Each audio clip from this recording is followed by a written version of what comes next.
Yosmari Mendoza fled Venezuela back in June, part of a group of 5,000 people from her home state of Táchira that set off with the goal of reaching the US border. Now in Ciudad Juarez, on Mexico's border with Texas, she and her family are among the lucky few.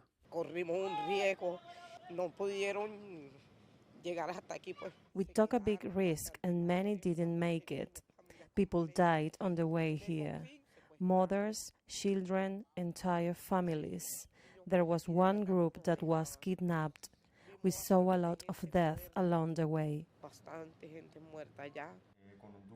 Indeed, criminality along the migrant trail is growing, a trend observed by aid organizations like Doctors Without Borders, where Camilo Vélez is the Mexico and Central America Deputy Director of Operations.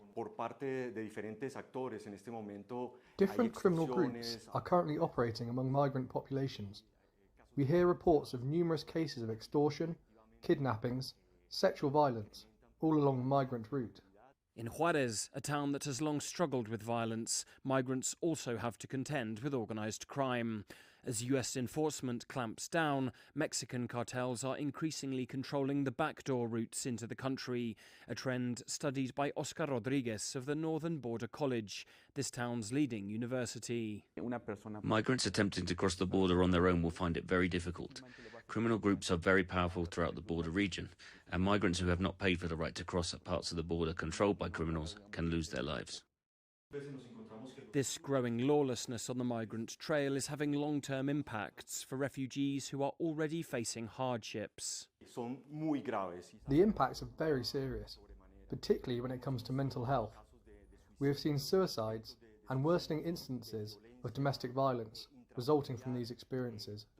The mental health impacts are evident throughout the migrant's journey.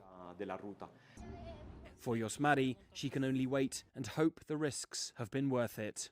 As criminality soars on the migrant trail, the long-term impacts on refugees, even if they reach their goal, may stay with them throughout their lives in America. Alastair Baverstock, CGTN at the US-Mexico border.